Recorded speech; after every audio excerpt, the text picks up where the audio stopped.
வணக்கம் ஃப்ரெண்ட்ஸ், இன்னைக்கு நம்மளுடைய வாகை தமிழா சேனல்ல பாக்குறது என்ன அப்படின்னு கேட்டீங்கன்னா கொள்ளு சட்னி. கொள்ளு அப்படின்னா உள்ளுக்கு நிறைய ஆரோக்கியத்தை இருக்குங்க. என்ன அப்படின்னு கேட்டீங்கன்னா கொள்ளு சாப்பிட்டா குதிரை மாதிரி ஓடலாம் அப்படின்னு சொல்லிட்டு கேள்விப்பட்டிருப்பீங்க. அவ்வளோ சத்துக்கள் நிறைந்த இந்த கொள்ளு சட்னி எப்படி தயார் பண்ணலாம், அந்த கொள்ளு என்னென்ன சத்துக்கள் இருக்கு அப்படிங்கறதையும் பார்க்கலாமாங்க.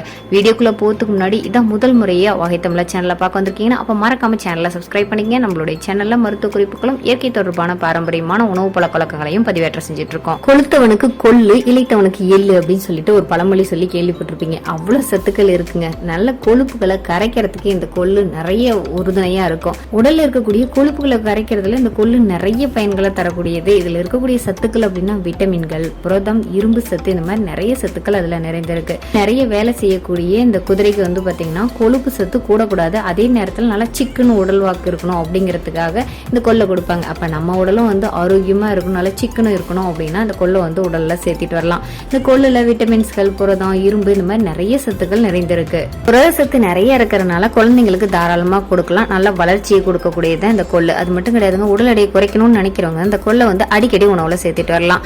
இது இல்லாம சளி, காய்ச்சல் இந்த மாதிரி அதிகமா இருக்கிறவங்க இந்த கொள்ளு ரசம் இந்த மாதிரி வச்செல்லாம் சாப்பிடலாங்க. இப்ப கொள்ளு சட்னி எப்படி தயார் பண்ணலாம் அப்படிங்கறத பார்க்கலாம் வாங்க.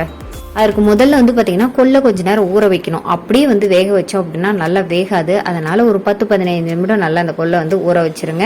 இந்த மாதிரி ஊற வச்சதுக்கு அப்புறம் குக்கர்ல வச்சுதாங்க வேக வைக்க முடியும். வெறுமனா வேக வச்சா ரொம்ப டைம் எடுக்கும். அதனால குக்கர்ல வச்சு ஒரு 5-6 விசில் விட்டு நல்லா வேக வச்சு எடுத்துக்கங்க.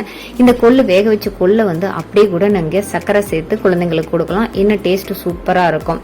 இதை எப்படி வந்து தயார் பண்றதுன்னா, இந்த கொள்ளு சட்னி அரைக்கிறதுக்கு முதல்ல என்னென்ன தேவைன்னா, சின்ன வெங்காயம் ஒரு 5-6 பல்லும், பூண்டு ஒரு 5-6 பல்லும் நீங்க உளிச்சு வச்சுக்கங்க. அது மட்டும் கிடையாது, இந்த கொள்ளை வந்து மிக்சியில அரைக்கிறத விட ஆட்டுக்கல் சொல்லுவாங்க இல்லையா, அதுல அரைச்சிங்க அப்படின்னா இன்னும் டேஸ்ட் சுவையா இருக்கும். ஆனா இப்ப இல்லாதனால மிக்சியில அரைக்கிறோம். ஸோ மிக்சியில இந்த வேக வச்ச கொள்ளை சேர்த்துக்குங்க. இதுல இருக்கக்கூடிய அந்த ரசம் சொல்லுவாங்க இல்லையா, அந்த தண்ணீர் அதை வந்து இருத்து வச்சிருங்க. அதை கண்டிப்பா ரசம் தயார் பண்றதுக்கு பயன்படுத்திக்கலாம். இல்ல அப்படின்னா அதுல வந்து கொஞ்சம் வந்து மிளகுத்தூள் சேர்த்து அப்படியே கூட நீங்க குடிக்க கூட செய்யலாம். இப்ப இந்த கொள்ளை வந்து சேர்த்தாச்சு. இது கூடயே வந்து பாத்தீங்கன்னா ஒரு 1/4 டீஸ்பூன் வந்து சீரகம் சேர்த்துக்குங்க. அப்புறம் வரமிளகாய் சேர்த்துக்குங்க. அப்புறம் நம்ம ஒளிச்சு வச்சிருக்கக்கூடிய வெங்காயம், பூண்டு இது எல்லாத்தையும் அது கூட சேர்த்துக்குங்க. சேர்த்துட்டு கொஞ்சம் வந்து நல்லா வந்து பச்சை கருவேப்பிலை சேர்த்துருங்க. அது நல்ல வாசனையா இருக்கும் அந்த கொள்ளுக்கு. ஸோ இது எல்லாத்தையும் உப்பு தேவையான அளவு சேர்த்துட்டு கொஞ்சமா தண்ணி விட்டு, அதாவது சட்னி பதத்திற்கு. சட்னி அப்படின்னா தோசைக்கெல்லாம் சாப்பிட்ற மாதிரி இருக்காது, இது வந்து சாதத்துல சாப்பிட்றதுக்கு தான் பெர்ஃபெக்டா இருக்கும் அப்படின்னு சொல்லலாம். இது போல நீங்க அரைச்சி எடுத்தீங்க அப்படின்னா கொள்ளு சட்னி தயாராயிடுச்சுங்க. ரொம்ப கொஞ்சம் கொரன்னு அரைச்சா போதும், ரொம்ப நைஸா அரைக்கணும்னு இல்லை. சிலருக்கு பிடிக்கும் அப்படின்னு நீங்க நினைச்சீங்கன்னா நைஸா அரைச்சிக்கலாம். நான் இப்போ வந்து பாத்தீங்கன்னா அதாவது கெட்டித்தன்மையா இருக்கிற மாதிரி தான் அரைச்சிருக்கேன். இது வந்து சாதத்துக்கு போதுமானதா இருக்கும். கொஞ்சம் வந்து தண்ணி விட்டுக்கணும்னாலும் விட்டுக்கலாம். அது அவங்கவுங்களுடைய வீட்டோட பக்குவத்தை பொறுத்து இருக்கு. இந்த மாதிரி அரைச்சு நீங்க சாப்பிடலாம். இது வந்து ரொம்ப சுவையா இருக்கும். அது மட்டும் கிடையாதுங்க, சாதத்துல போட்டு நல்லெண்ணெய் விட்டு சாப்பிட்டீங்க அப்படின்னா சுவையா அலாதியா இருக்கும் அப்படின்னு சொல்ல முடியும். இந்த தண்ணீரை அப்படியே சூப் மாதிரி நீங்க குடிக்க செய்யலாம், ரசம் மாதிரியும் செஞ்சு தயார் பண்ணி குடிக்கலாம்.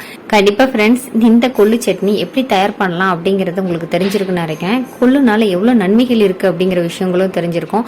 கொள்ளு சாப்பிட்டா உடல் எடையை குறைக்கலாம் அப்படிங்கிற விஷயம். அது மட்டும் கிடையாது, கொள்ளு சாப்பிடும் போது சிக்கன் உடலை வச்சுக்கலாம். அது உடல் எடையை வந்து குறைப்பது மட்டும் கிடையாது, உடலை வந்து நல்லா ஆரோக்கியமா சிக்கன் வச்சுக்கணும்னு நினைச்சீங்கன்னா கொள்ளு சட்னியை அடிக்கடி அரைச்சி சாப்பிடுங்க. கண்டிப்பா ஃப்ரெண்ட்ஸ், இது உங்களுக்கு பிடிச்சிருக்குன்னு நினைக்கிறேன். இது ஒரு பயனுள்ள தகவலா இருக்கும்னு நம்புறேன். இது பிடிச்சிருந்ததுன்னா மறக்காம உங்க ஃப்ரெண்ட்ஸ் கூட, ஃபேமிலி மெம்பர்ஸ் கூட ஷேர் பண்ணிக்கங்க. இந்த மாதிரி பாரம்பரியமான உணவு பழக்க வழக்கங்களையும் அது மட்டும் இல்லாமல் மருத்துவ குறிப்புகளையும் தெரிஞ்சுக்கிறதுக்கு மறக்காம நம்மளுடைய வாகை தமிழா சேனலை சப்ஸ்கிரைப் பண்ணிக்கங்க. சப்ஸ்கிரைப் பண்ணா பத்தாது, பக்கத்துல கூட பெல் ஐகானை கிளிக் பண்ணீங்கன்னா தான் இந்த மாதிரி அப்டேட்ஸ் போட்டோன்னே உங்களுக்கு நோட்டிஃபிகேஷன் வந்து சேரும்.